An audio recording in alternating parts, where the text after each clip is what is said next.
Episode 31 of this podcast is making me thirsty.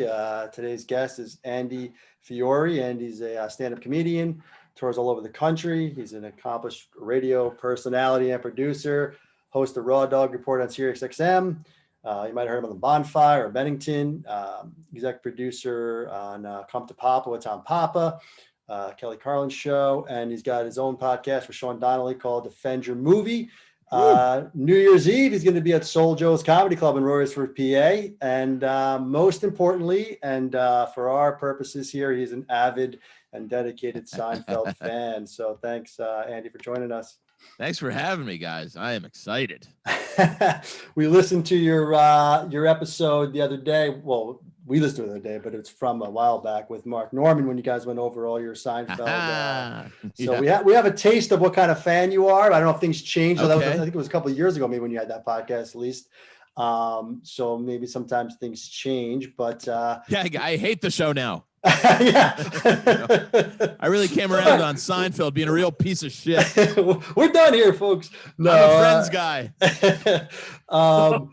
You did mention on that podcast so that you got into it a little bit late I think you're around our age. We're 42. We graduated high school in 96. Yeah, I'm 98. I'm okay. 40, so you're a few years younger. So when did you get into the show, for the first time, you think? The first moment of Seinfeld I remember is Shrinkage in the Hamptons episode, which I believe was 94. I believe I was watching it live, so I would have been like a freshman in high school. And I remember the line that stuck with me was, it shrinks, and Jerry goes, like a frightened turtle. And that line made me roll off the couch. But I didn't watch it religiously until probably I got to college. So like late 90s, early 2000s, when it went into syndication on reruns. That's when I really did the bulk of all my Seinfeld watching. Got it. Where'd you go to college, if you don't mind me asking? I went to Villanova University, 2016, 2018 national champion. My partner here, O'Hara, went there for a year, right? O'Hara, was it a year or two you went there? For a year, Moriarty Hall. And, oh, sure. Why just a year? That's a long story for folks. Shit happens, you know?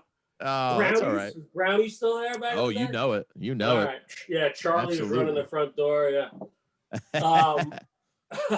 So, I mean, that's a great episode to kick off with, right? The Hamptons, sure.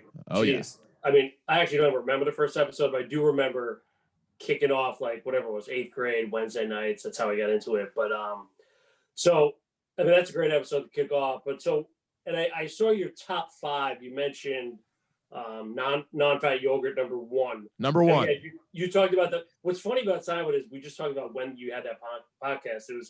It was 2019, but literally right. When we talk about top 5s, you know, it's every few months you get asked me a top 5 and it changes. So totally. Are you still consistent with non-fat yogurt as your number 1? Non-fat yogurt still claims the top spot. The rest is very malleable. That does change. That goes in and out. I'll watch one and for some reason a new line will strike me and I'll hit the funny bone.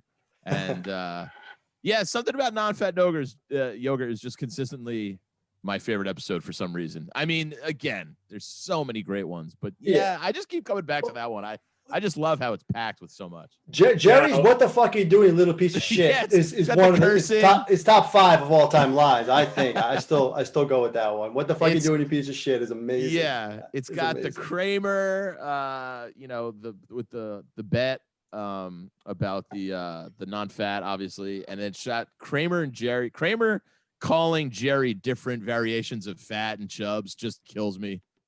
And he goes, "Hey, Chubbs, I got a 90 in biology." He just goes, "You call me fat one more time, you're gonna be walking home." It's just like, Elaine, I love whenever Elaine gets really hyped up when she goes, "Yeah, it smells real bad, it stinks." He goes, "That's enough with the smells." I love when Elaine gets worked up. It has just so much of the stuff I love. First appearance of the original Lloyd Braun. Yes. Ohio's a huge fan of the original Lloyd Braun. And you guys talked about it. I don't know if it was you or your part Donnelly that said he bumped into the latter Lloyd Braun or something. But could be. There was some story you referenced there, the old Lloyd Braun. The old Lloyd Braun I prefer. The new one is from Police Academy, but yeah, the old one gets Yeah, I was always curious as to why they never brought that guy back. I don't know what happened when they just because they always bring people back when they can. If you notice, we had Peter Melman on, who wrote the Hamptons actually. Oh yeah, great. And he mentioned that too. Like he loved writing like characters that came back. Babu he wrote a couple of times, and Jane from the Hamptons episode came back for one other one. You know, we had Not Found Yogurt 35, and when we did, we went and ranked every single episode. Our first 20 episodes of this podcast, we watched every episode and ranked them at the end. And we said it then, and I'll say it now. I mean, 35 and 1. It's really it sounds crazy, but that's splitting hairs at that point. Right, Anything in our top 50 could have been moved around so much. So, what was your guys' number one? So our number one was the phone message from season 2. Really? That's the other thing. We're very loyal to season 3. I don't know if O'Hara agrees with me. 5 is probably my favorite season, but 3 is very close. So we had 3 season 3s in the top 5. It went phone message, red dot, the limo, the alternate side, the contest, the marine biologist, the note, the Hamptons, the opposite, the jacket. Wow. I don't know if any of those make my top 5. Okay. All right. I'm a big 5, 6, 7 guy. Okay. 5 is great. I mean, 5 is amazing. So 5, marine biologist is in 5, the Hamptons is in 5, the opposites in 5. The stand-in is in 5, and that's one of my the first introduction of Mickey. Mickey, yep.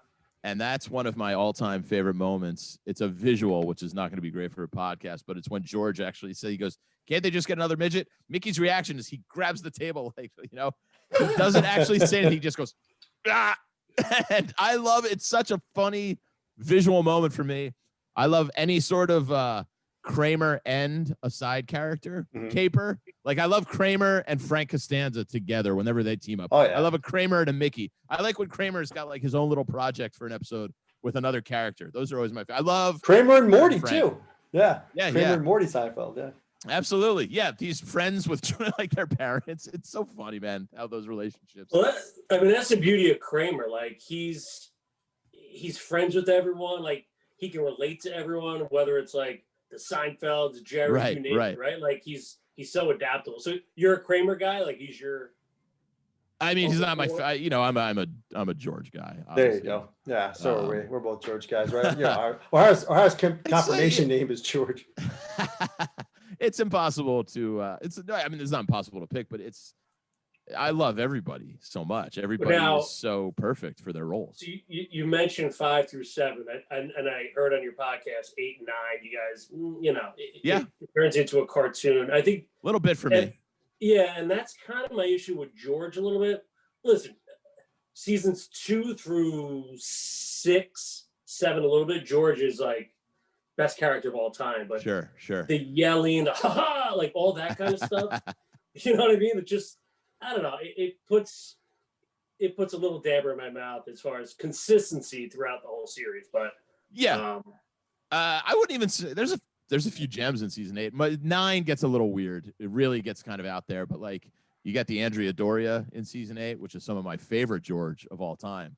Has one of my favorite. I agree with you on that. We had it out a little bit on that when we went over that episode. Howard would not budge, but I agree with you. Really? The Andrew Doria, yeah. The George or Andrew Doria stuff was great, I thought. The way when he comes up to Mr. Eldridge and his opening line is "Ahoy there," that is genius shit to me. That's his greeting from a guy who was in a shipwreck. Mr. Eldridge, ahoy there! Like that's something I'm not working on comedically. It's so fucking funny. I don't know if I can curse. Sorry. Yeah, of course. Yeah. No, season 5. I mean, season 5 is the ultimate season for me. 3 is right behind it, but 5 has everything. I mean, the Stiffing Accountant is one of my favorites of all time. The Barber, which has Penske, which is up there for us. The Conversion, the Stall. The Conversion, I love. Yeah, I almost had the Stall number 1 at one point. I brought it back, but the Stalls would hey Tony and going rock climbing and all that. I mean, you can't really mess with 5. The It's got the Hamptons, the opposite. Glasses. The Glasses. 5. Yep, the Glasses is a good one for sure. Night Guy versus Morning Guys, one of Jerry's stand up in that one. Did you mention the Conversion? Did you say Conversion? Yeah, love the Conversion. Yeah. We were big on the Conversion. Rewatching the Conversion was a sleeper, right? O'Hara, remember that? We were like, dude, the Conversion. Well, listen, really we're trying to get Sister Roberta on the show. Yeah, we've been hitting her up. That'd be great.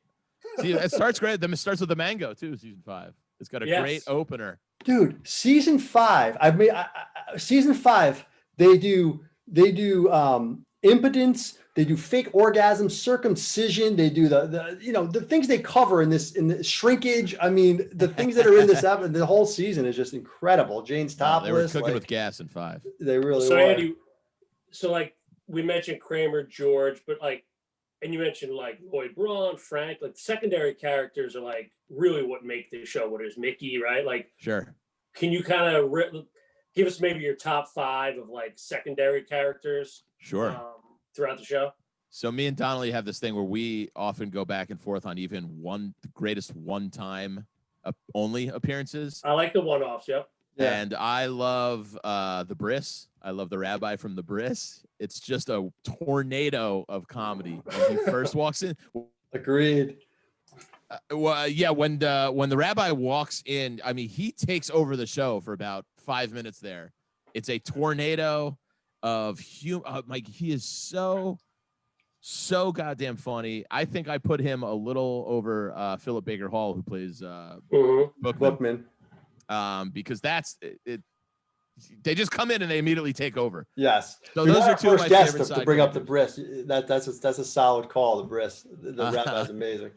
This is going to be a weird one, but if you guys, and I'm sure you do know your trivia, the Ruthie Cohen, I love her talking. She only has one talking appearance. She's in every episode.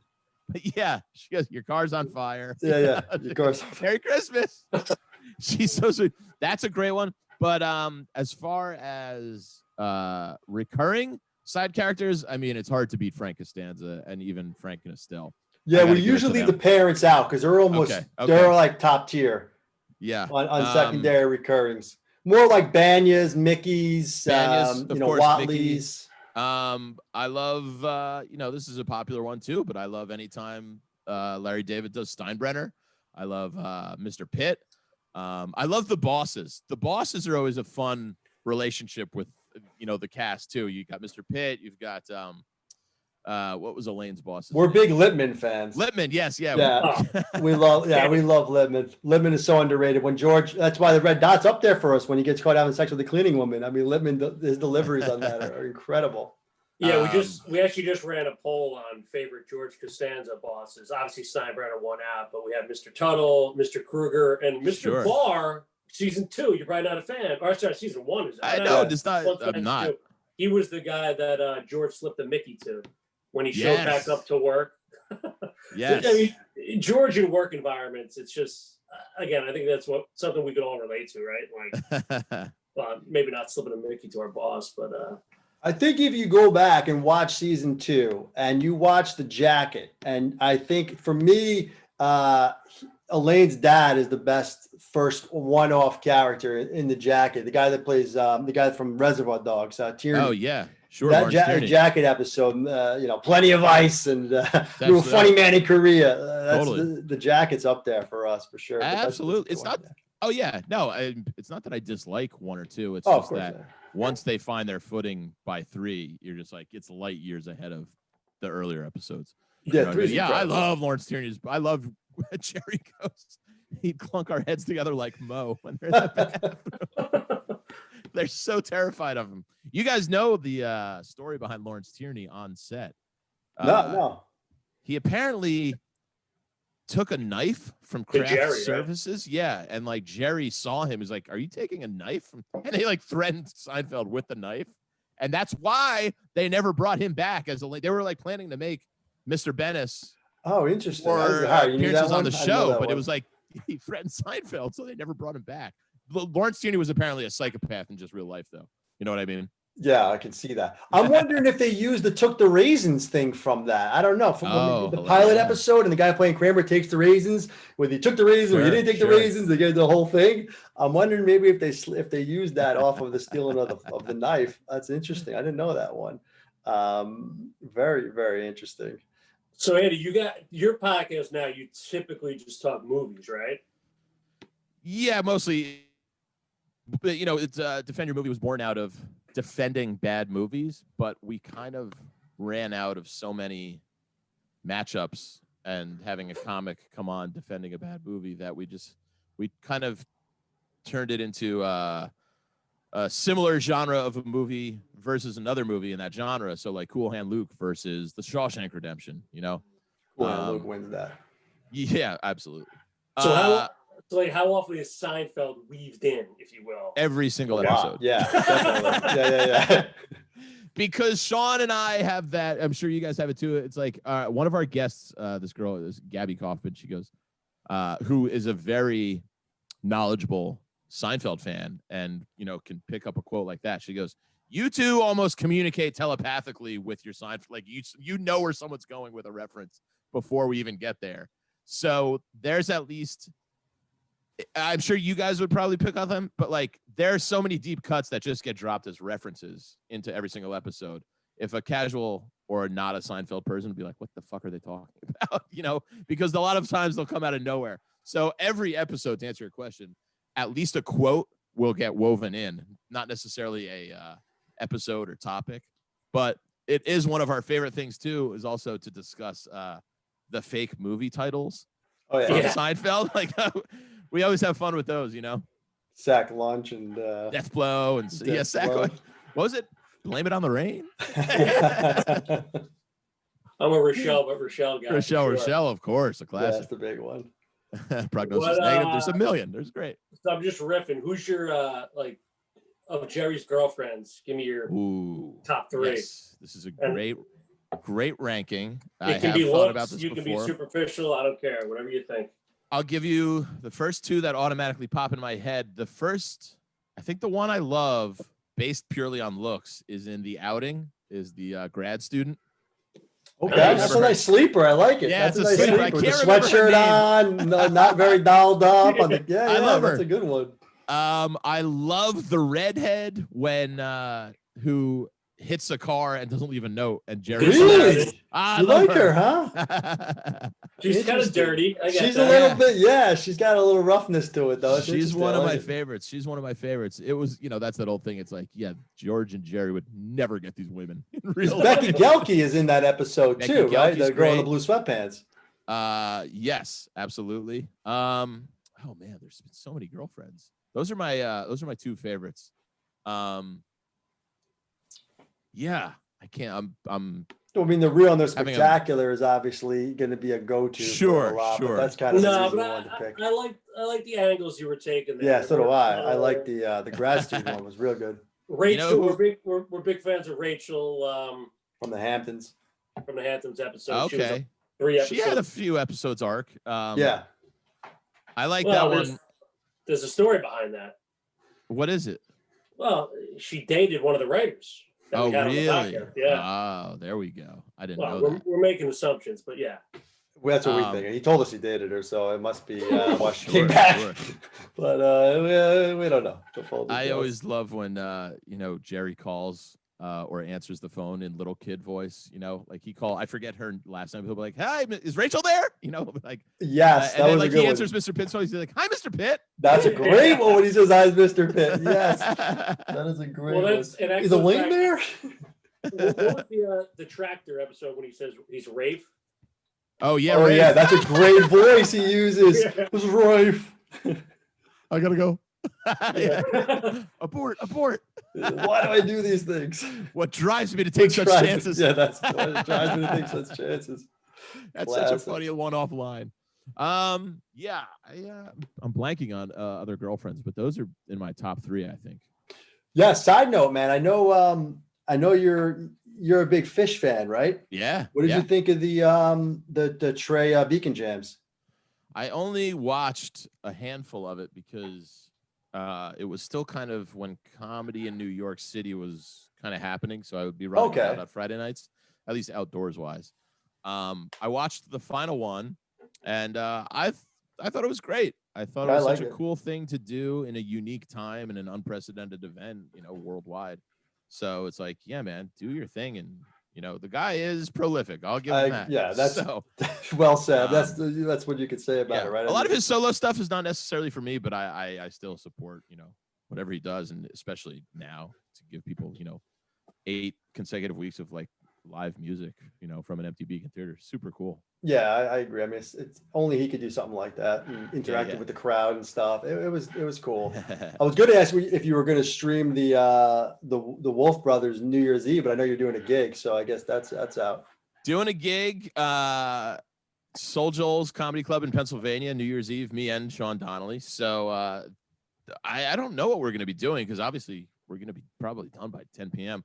Fish is doing a live stream of their 95 New Year's Eve. Yes, I saw that. They're weaving in some chest thing with the chest thing too, right? Yeah, so I might tune in and see what that's doing. I'll probably just be drunk and talking Seinfeld with Donnelly. Nice. So yeah, go ahead, Larry.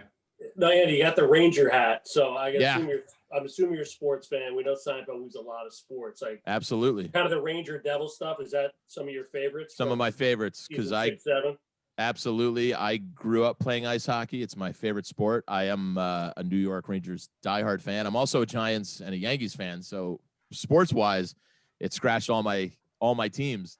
And I loved the Putty, the Devils episode too, because that was a huge series in '94. Incredible series. It led the Rangers to their first cup since 1940, and it was just so funny. I as a hockey fan, I'm proud how they were able to work that in, and it's just so funny how they have George getting upset when Stefan Richer scores a goal and they turn the game off. I don't know. I just love that they were Rangers fans, and it was just it's a personal. I kind of wear it as a badge of honor as a hockey fan. I'm like, well, we got the Seinfeld gang. They're Rangers fans. Yeah, and like Peter Melman, the writer, talked about it. Like Larry was so precise about things. Like they used Bob Shepard, right? Doing the Giants games. Like, yeah. Joel Rifkin hit. Oh, right? That's so great. Yeah, such a distinctive voice. Yeah, and then like all the touch points on the Yankees, like from Doug Drabeck, Fred McGriff, all the bad trades. Yeah. Like it's just like we might be the only people that get it right in the New York area for the most part. Like some of these lines, but like to your point, like you're so proud when you hear it and it's on your favorite show. Sure, right? Yeah, it's on the greatest sitcom of all time, and there's fans of what you're fans of, so it's just like a more personal connection. I always say you could do a whole episode on Yankees appearances. Playing themselves. Paul O'Neill has my favorite one of all time because if you guys remember, his opening line is such a weird, bizarre. I don't know how it got written because Kramer wanders into the Yankees locker room, and he goes, which is the wink is one of my all time because of Kramer's interaction with the kid. Not to get too far off point though. Kramer walks in and goes, "Hey, Mr. O'Neill," and he goes, "Yeah." He goes, "I got a big favor to ask you." He goes, "Yeah, sure, man. You want an autograph?" And then out of nowhere, Paul O'Neill goes, "You might need to give me a pen. Mine's kind of broken. You might only get half a P or something." It's such a weird, hilarious thing that has nothing to do with anything. Yeah. But Paul O'Neill delivers it so perfectly. You might only get half a P. And he's doing that. I love. Yeah, you're right. And that was a precursor of him doing like the game. He has a personality. He must have something because he does the games now. Him and K are actually pretty good, I gotta say. I love Paul too. Where'd you get 2 home runs from? I'm not a home run hitter. The kid's like, "You want me to walk one day?" He's like, "That'd be great, but can you really just do That's my favorite line from that whole thing. I know, mister. Get up one day and walk again. Yeah, that'd be great. I really just need the card. Yeah, I think O'Hara dug up a tweet. He likes to dig up tweets where you said, Frank calling Jerry saying George is dead. That's one of your favorite lines. So funny. George is dead. Steinbrenner's here. Yep. Call me back. And then he goes off on Steinbrenner about trading Jay. When he said, "How can he trade Jay Buhner?" My head exploded when I watched that live as a kid. I'm like, somebody else is saying this. Like I hear this my whole life as a kid growing. My grandfather taught, and I'm like, "This is on TV. This is on TV. They're saying Jay Buhner on TV." It was crazy. It's just in the moment of the news of his son being dead. He's still mad at Steinbrenner for making a bad trade. Yeah, he got an opportunity to finally tell him. He doesn't care what it is. We liked him. I said Ken Phelps bat. They like Ken Phelps bat. I love Ken Phelps. That's so funny, man. That's such a hilarious 5 minutes of Seinfeld. You got any other just straight up lines, whether they're like a Jerry, maybe like a secondary? Like I always like the speaking of sports when Moffat says, "Man, that Michael Jordan sure is phony." When Jerry, like things like that, just like one-off lines. The one I use consistently the most, it seems to fit into a lot of areas of life when, you know, you'll be out at a restaurant or something, or I was with Joe List one time, who's also a huge Seinfeld guy, very funny comic. We were actually at Dunkin' Donuts. We were doing a road gig, and for whatever reason, like the ice machine was broken and they didn't have iced coffee. And he was like, "You don't have iced coffee?" And I just went, "Forget it, let it go." I'll use that one a ton in reference to anything, you know. Well, it's funny when you mentioned coffee. I was just going to say when George walks out of the store and he goes, "You call this coffee?" and he dumps it on the car, and then Mrs. Enright sees him. Yeah, Mrs. Enright. Mrs. Enright. If another one, I do like to walk into a room with people who know. I've done this to Mark Norman before too, because I know he would get it. I'll just go, "My wallet's gone. My wallet's gone." Love my wallet's gone. It's so fun. Yeah, so many great ones. I like pair of bear claws, please. Just Newman's donut order. Oh, right. That one went over me for a second. He's got a tap. Newman. Yes. He taps on he just goes, "Ba-boom, pair of bear claws, please." Well, Newman is Jerry's favorite character, like whatever side character, main character he says from the whole run. Yeah. Which is interesting. So you've worked a bit, you're working with Tom Papa, right? And we know he's pretty close with Jerry. Yeah. Have you, and obviously you're Sam Comedian, have you had any interactions with Seinfeld? I have. I was at the Comedy Cellar one night performing, doing stand-up, and it was actually the show we do, Come to Papa, which is a SiriusXM show and his podcast. He has 4 or 5 stand-ups on the show. It's an old-timey radio show. He writes sketches for it. He does monologues, and then he has stand-ups come on. And every now and then he'll just be like, "Do you want to do a set tonight?" You know, he uses Comedy Cellar comics. And I said, "Yeah, sure. I'd love to do a set." And you know, so I'm sitting in the wings waiting to go on, and he came over. He goes, "Jerry's coming in. You'll have to go after him." And I went, "Okay." So, of course, the crowd erupts because it's Jerry, and I am the very next comic going on. So Tom brings me up. He goes, "Very funny comic, blah, blah, blah. Give it up for Andy Fiori." And, everybody's very polite, and I get the normal. And my only riff was, I was like, not quite the same enthusiasm that I got from Jerry. And it killed. And it was like, and Tom afterwards said, he was like, that's the best way to handle that. He goes, you address it and then move on. And it's like the Banya episode. Yeah, exactly. I was riding Jerry's coattails. But afterwards, Jerry hung out for a little and said, "Hey man, very nice." He's like, and he, in his Jerry ways, he goes, "Not tough, not easy to follow me." So that was super. That's one of my all-time favorite moments. Actually, with Seinfeld, he kind of gave me a compliment in his own Jerry way. So with that, awesome. Was that more nerve-wracking? Let's say I'm just, because I know you love hockey and the Rangers, like, I don't know, kind of like following Mark Messier. Like, Is it comparable to that? Like, what would you be more nervous about? Probably Messier. Yeah. You know why? Because I'm a better comic than I am a hockey player. You know what I mean? Like, I made the pros in comedy. I didn't play outside of high school in hockey. But no, it wasn't that nerve-wracking because I know that I can handle myself and do okay on stage. And to be honest, I had no reason to believe that Seinfeld would have stuck around and been there for my set. So I was like, well, I don't know. It's just a thing where you don't get inside your head. At least I don't around you. It's something you have to get over quickly is don't be nervous because some of your idols may be in the room, which is the thing that happens at the Comedy Cellar a lot. It's like, it's the club where the most guys that I grew up on being fans of work. So now you're one of them, and it's hard. It's easy to get into that frame of mind and be like, Colin Quinn's back there. He's watching me. Dave Attell is listening to my set right now. It's easy to get in your head like that. So you got to get out of that quickly. You got to get over that quickly. So it didn't make me nervous because I just thought Jerry wasn't going to be there. But definitely Mark Messier, who you can see over my shoulder. Oh, nice. And then so you're with Seinfeld afterwards, like briefly. Do you just like shoot the shit, or are you like Yeah. talking about the NYU girl like from the show? Like, No, I wish I could. It was a very quick interaction because he did leave not too long after that. I don't know if I would, if I have it in me to just start talking Seinfeld episodes, because I just don't think he would care to have those conversations. You know what I mean? Yeah, no, it'd be a little awkward. I'd be nervous to bring that up. So no, it unfortunately was not as long as I would have. But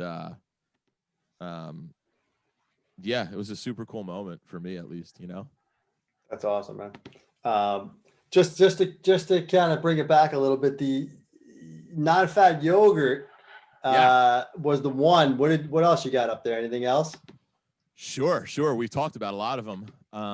And I would say no particular order. I mean, God, I do love the wink, which we just talked about.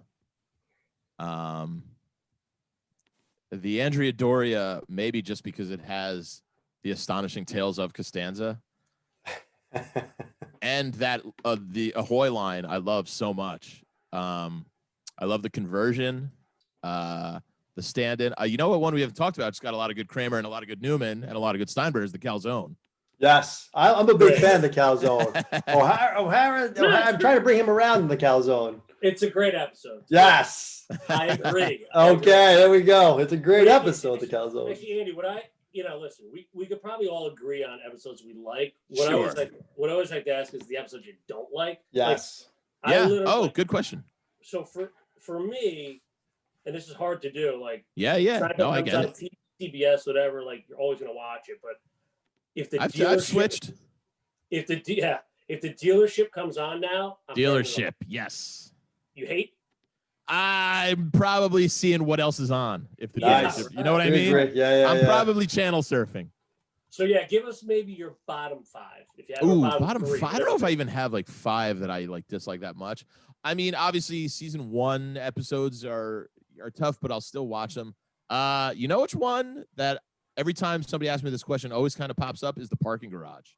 Really? Okay, interesting. Yeah, which people seem to love, but I've just maybe it's because I've seen it the most. It just Uromycetosis, you get a kick out of that. is great. I do get a kick out of it still, but it's just like again, it's like ranking. It's not children. great. No, I agree. I mean, it's kind of I agree. You know the story about that episode though, right? 2 stories about that one. The one is Michael Richards is really carrying an air conditioner in that box. He really wanted to carry one, so he's really carried a heavy air conditioner around. And the second one is the car was supposed to start at the end. At the end, the car doesn't start. It was supposed to start. Yeah, it was supposed to start, and it didn't, and they just left it in because it was funny. You kind of see them laughing in the car a little bit if you watch it again. Yeah, but and, you know, it's the fish line. It's not a great episode. I agree. I mean, it's. I'll give you a couple, Andy, just to jog your memory. Elaine dancing. Little kicks. I'm with you. All right, yeah, all right. So Frogger. We have that down at the bottom. Frogger's got a little of those like bizarre characters though that I do love. You know, the guy from Fargo. Fargo, yeah. I'm with you on those. Those would be ones where I'm like, again, I'll be looking for a Simpsons episode maybe. Switching over.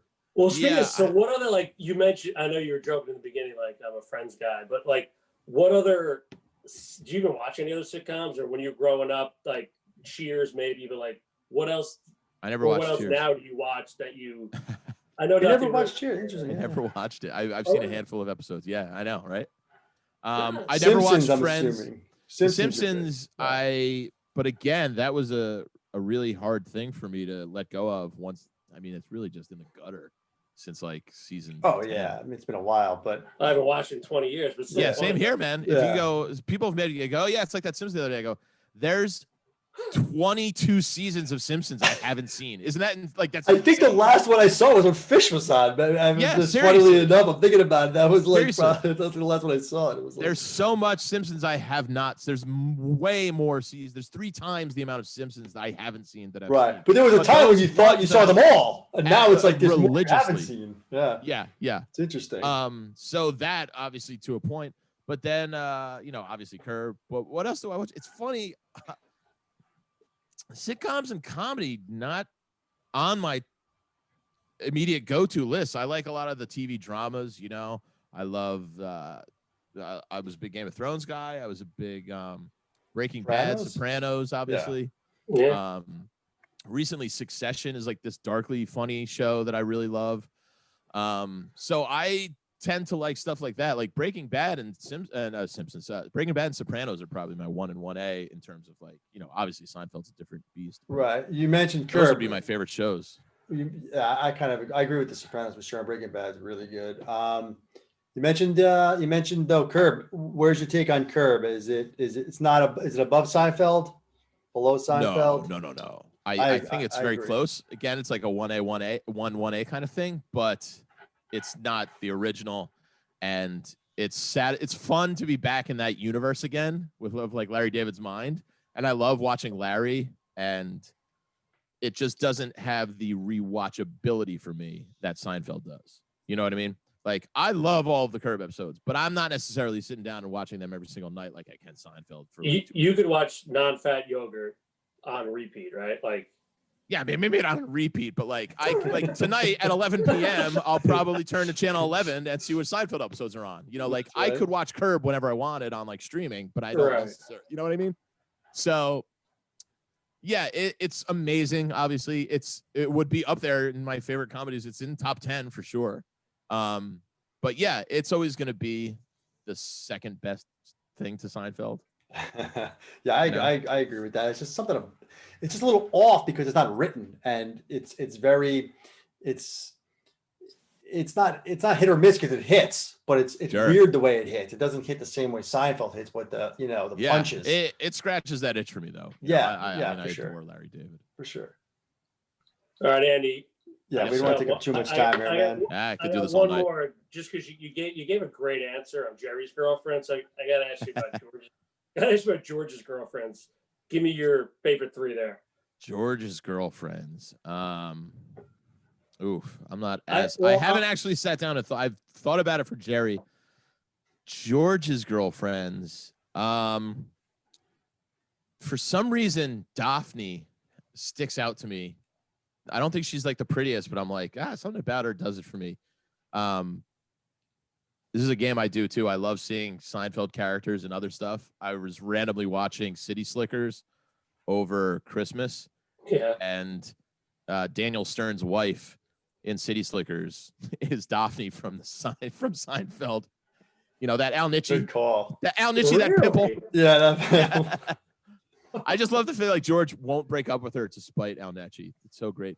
I always thought Susan was mildly attractive. Not mildly, like there was something about her. I agree. There was something about her. Yeah. I'll give you my favorite one, and I can't remember her actual character name, but definitely my favorite George girlfriend was when he was trying to go down on her, but he had to use Jerry's move. The risotto. Isn't that risotto? Yes. Yeah. Exactly. Risotto. That's my one too. That would be one for me too. That's the risotto. She's my favorite. Yeah. You got crib notes? She smokes the cigarette at dinner. She's just like, He's all. She was in 2 feel episodes. full. They brought her back. Yeah. Yeah. She would. She'd probably be my number 1 for Georgie. For some reason, I like in the same episode you referenced the outing. I liked Allison. Like, I want to hear it from Jerry, and then. Oh, that's a good one. Yeah, she's not good looking at all, but it's it's perfect. A little something every time with them, you know. Yeah. I'm gonna think of 10 million as soon as we hang up. Exactly. Well, that's the thing. Everyone has their Jerrys, and then you don't think about George's. That's the thing. I'll tell you a sleeper because you kind of think toward the end is Cheryl, the Asian girl, the lawyer, the Terminator. The Terminator. Yeah. Because then she falls for Jerry because he's dark and depressed. But and by the way, she's Korean, and they say she's Chinese. No, they say she's Chinese on the show, but she's actually Korean. Yeah. Which nowadays the whole show would have been over from that one mess up, probably. Yeah.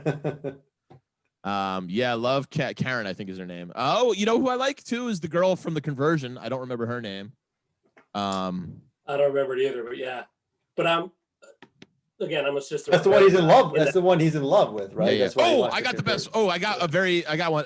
Marianne, the Muffin Tops, when she thinks George is a tourist. Oh yeah. Okay, She's I can cute. see that. Yeah. She's yeah. real cute. She's great too because she totally fucked the way she just fucked. You might, I suppose, like the last order had cats or whatever. You just said a lot about it, which is in the place. And I guess another tricky one too, who I like now, I'm starting to remember all, is Nina. From the Backwards episode, because she fucks Jerry, but then they say she keeps going out George. But she's like cute. the Manure girl, the waitress with the waitress, the one who dumps him because he says Manure when they're walking in the park. First, yeah. Oh, she's great. Yeah, she was a waitress. The short hair, right. With the short hair. No, they're two good things. Manure. Yeah, I love Peter Melman pops up. You can see in a few episodes. He's on the bus with El Nichi, I believe. Or no, he's on the subway. Yes. Subway episode. Yes. You can see Peter Melman. Yes. That's And a good call, dude. That's a real good call there. I think he's also in when Elaine is on her scavenger hunt for the sponge. It's just it's like a montage, and there's no actual lines. But Peter Melman's like one of the pharmacists. Yeah, he wrote the sponge, I believe. That's gotcha. Probably he might have got himself in there. This is. We could do this all night, man. This is great. I don't want to take up too much time. I know we told you. But I mean, what do you about did hockey season start yet this year or what? The Rangers. January 13th, Rangers tip off the 14th, but hockey is back on January 13th. So that'll be a already good start to 2021. They got a young team, number 1 and 2 pick. Let's go this year. Lundqvist has got this heart thing. It's crazy. I know. He went for surgery today. I'm praying for the guy. I hope everything's okay. He's crazy. Such a good guy and a great Ranger. So hopefully he's okay. And it's not life-threatening. Forget hockey at this point, seriously. But yeah, it's good. We've been finding that the tri-state area fans of Seinfeld, it's a little something different. We got a little bit more. It's a little something different. Yeah, you know why? It's because I grew up an hour outside of the city, so it is such a New York City centric show. You understand the intricacies they make about the city, and like even references to like the East Village or downtown, like. That's going to hit you a little more closer than somebody from Montana who's watching the show and probably just doesn't get that, but still likes the humor of Seinfeld. You know what I mean? Yeah. So, I can see for sure tri-state area fans being like, well, this is more my show than it would be from somebody from, the flyover states. This has been great, man. We really appreciate it, dude. My pleasure. So you got a New Year's Eve show. Where else can people find you on Sirius? What do you got going on? Let everyone know. I host a show on SiriusXM on Thursdays at 4 p.m. called The Raw Report. That's on Raw Dog 99. I also you can follow me on Twitter and Instagram at Andy Fiori, ANDYFIORI. And AndyFiori.com. There's not much activity going on right now because there's no road dates to be had other than New Year's Eve. If you're in the area, please come out. It's going to be a great show. Double headliner bill, me and Sean Donnelly at Soul Joel's Comedy Club in Royersford, PA. So it'll be a fun time to close a weird fucking year, man. Yeah, it's been a crazy year, but thank you so much, man. This was awesome. Andy, thanks so much. My pleasure. Listen, if you ever want someone to come on and talk season 2 of Seinfeld and rip season 9, you know where to find us. Absolutely. Boys, thank you so much for having me, man. I really had a blast. Anytime you need somebody again, I'm happy to come back. Oh, awesome. Thank you, man. We really appreciate it. No Good luck at the show. Happy New Year. Thanks. Happy New Year to you guys.